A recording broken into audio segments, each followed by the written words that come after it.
got to get the PMP and then apply the knowledge you got from it and experiment to see what works in the organization that you're actually in. Move on to point number 5. Assess your career aspirations. Listen, if I was hiring for a project manager, I have to be honest with you. I would be looking for one or two certifications, and it depends on what the years of experience is that I'm looking for this particular role. But I would want someone with a CAPM or a PMP.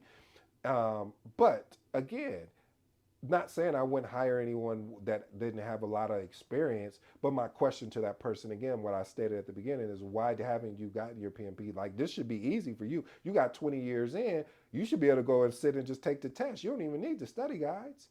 So I say all that to say you want to be able to reflect on your long-term career aspirations and consider whether, again, the PMP aligns with your desired career path and progression.